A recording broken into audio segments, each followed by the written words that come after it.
This episode is brought to you by A3, a CMMC cloud-based collaborative environment for an organization seeking certification, otherwise known as an OSC, to build CMMC packages and share with a marketplace of consultant RPOs and assessor C3PAOs. Hey, everybody, and welcome back to another episode of 123 CMMC. My name is Dana Mantilia, and I will be your host today. And we have a great guest, and his name is JohnE Upgrade.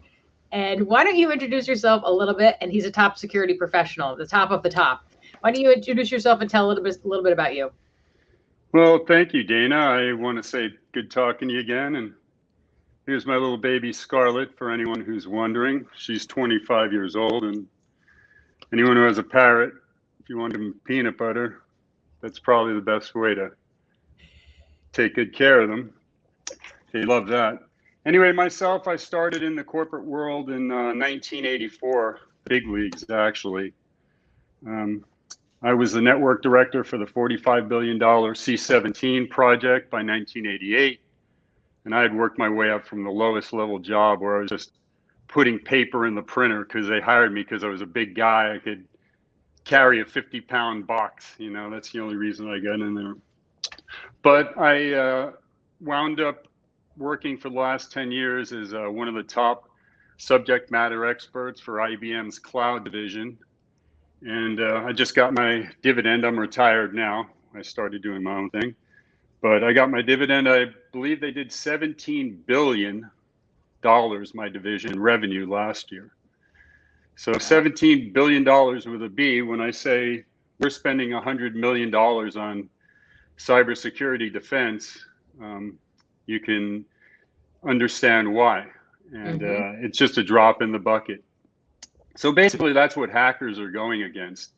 You know, I'd seen your show on social engineering with Mike Jones, and that really hit right to the point that the lowest level, low-hanging fruit is where they'll get access. They'll have to get access from someone who has access, so they'll try all these means to get their passwords. And that's the hardest thing for us to stop. Once they get to our level, you know, they're not going to get through our equipment, our training, our people, the work ethic that I've seen over decades now, the intensity, the passion of people that want to, you know, keep this out.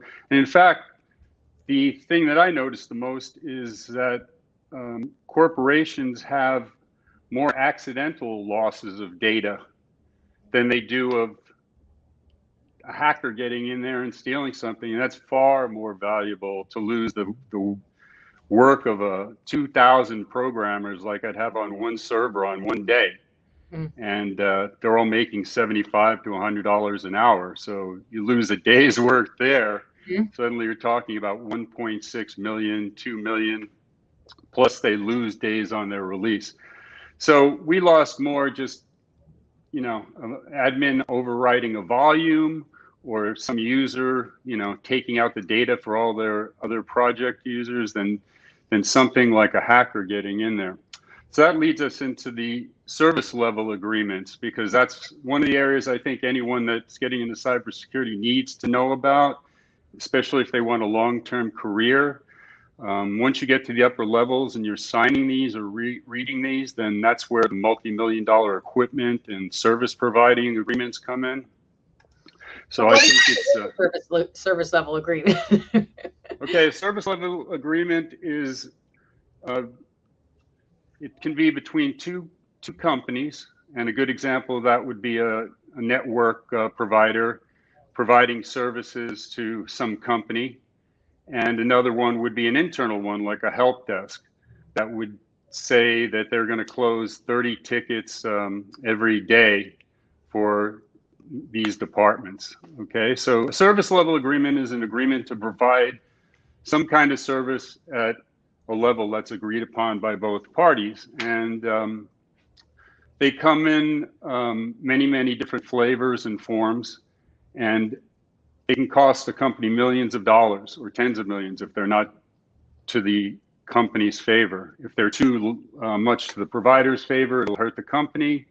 And if it's too much to the company's favor, it could actually really hurt a provider, especially the small ones. But basically what it is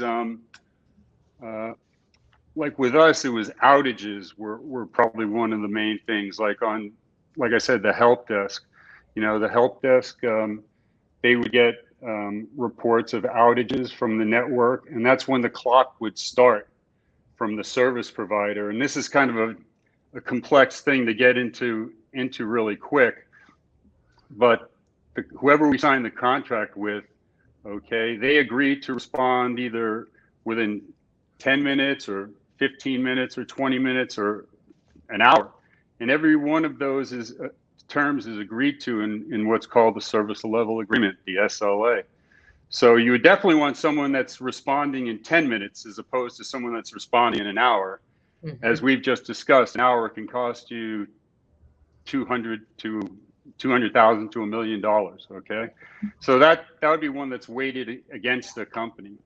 So with the help desk, okay, they even have internal tickets where people will call the help desk, and the help desk will have to respond in 30 minutes or less. That's the agreement that they have with their managers and the departments, because that's an internal agreement that doesn't, go through different companies. That's actually something that the company will have a template for that's been approved internally by their lawyers and their VPs and such. So that's a friendly agreement between two departments, theoretically, because it can get heated, because the thing about an SLA is there's metrics involved that are measurable. Like I said, if the help desk can't provide the response time of 30 minutes, then there's a penalty to pay at the end of the month if they fail to do that maybe 10 times.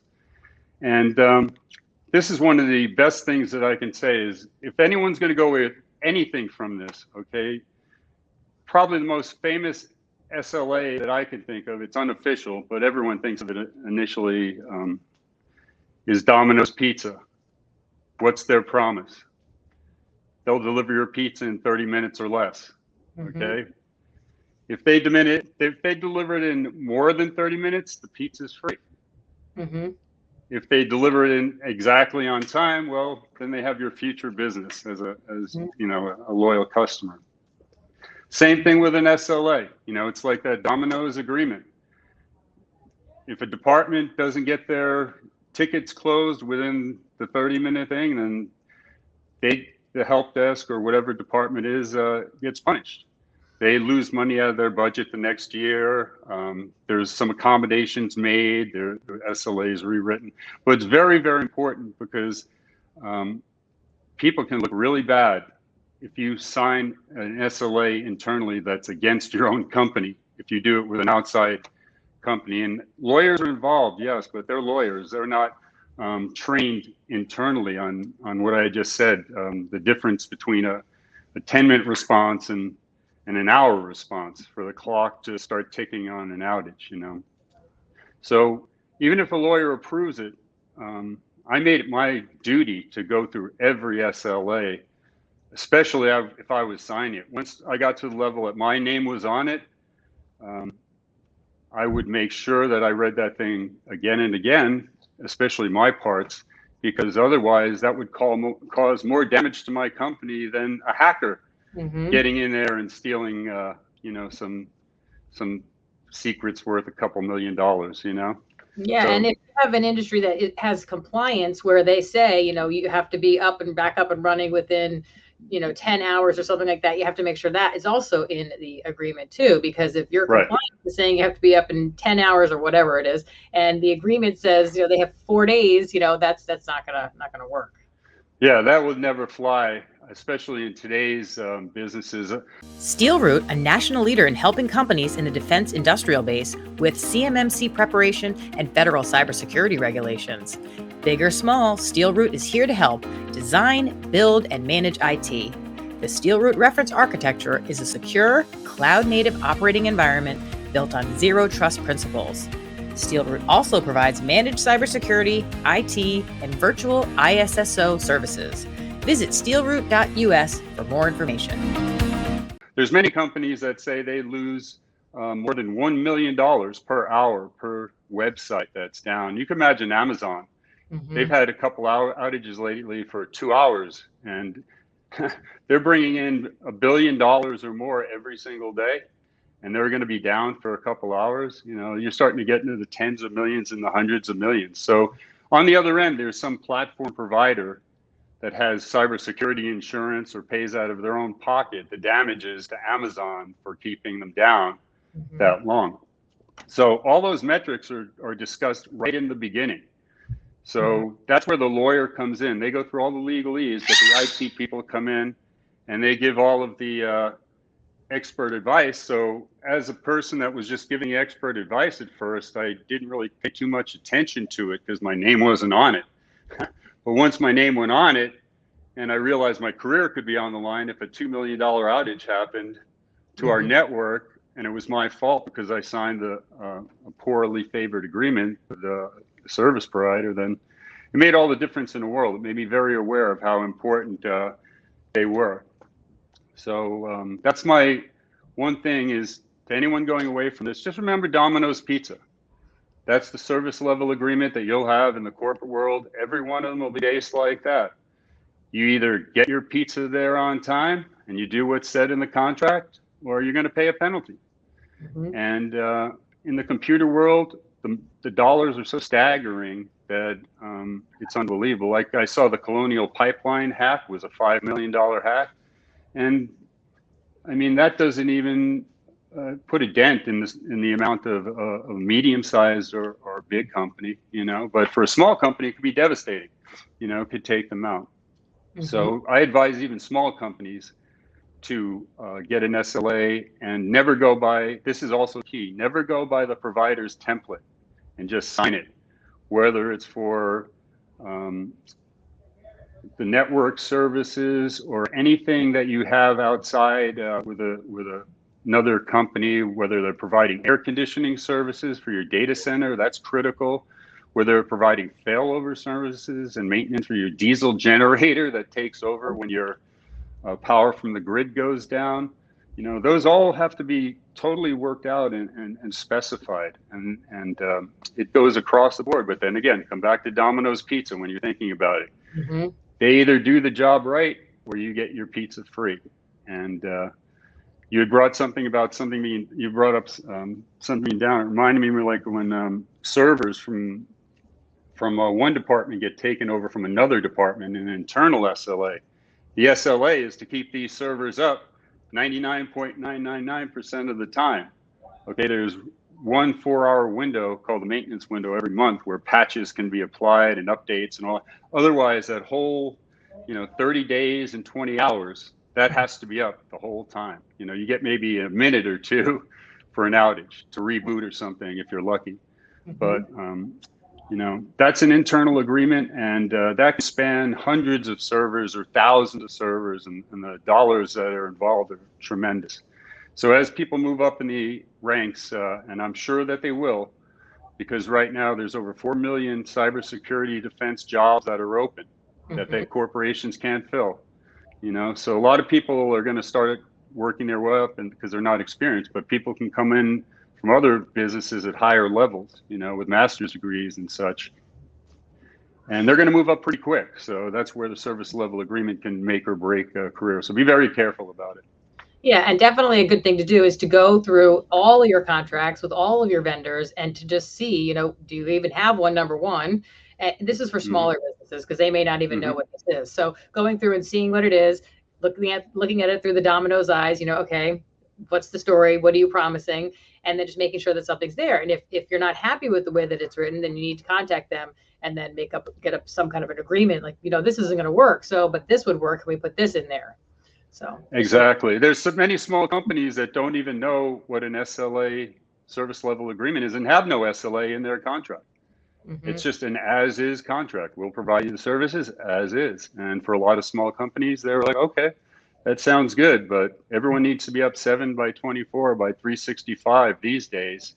So that won't fly. And even for small companies, definitely get a service level agreement, an SLA in every service provider contract you have. Yeah, and I always say nothing is ever a big deal until something happens, and then of course it's a really big deal. So. Yeah, right. My friend has the same saying. He says, "Insurance great until you need it." Yep. But that's another subject. We could talk about cybersecurity insurance one of these days. I've got a lot of things to talk about there too. But anyway, it's been a pleasure talking to you. Yes, Dana. it has been a pleasure. Do you have anything else you want to leave the audience with quickly before we sign off? Yeah. Cybersecurity defense is a great career, great benefits. It's something that will benefit you and your family. There's 4 million open jobs, and that was before the pandemic. So it's not easy all the time, but you do not need programming skills. Less than 1% of the people in our field even have programming skills, maybe to write little utilities or nonsense like that. You know, nothings, macros. Or you don't need a college degree. Companies and the United States government are taking high school graduates, and you don't even need computer experience, okay? They'll train you. They want to train you their way, the right way.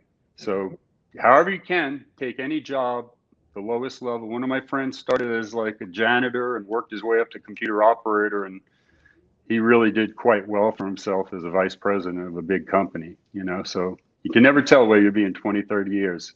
And now's the time. This is the most exploding career that I've ever seen. It's even bigger than when Apple and Microsoft and those guys came out. I remember there was a lot of excitement in the 70s and 80s about that. This is going to blow that away because we have all the technology, the video, the ability to touch millions and billions of people at the same time.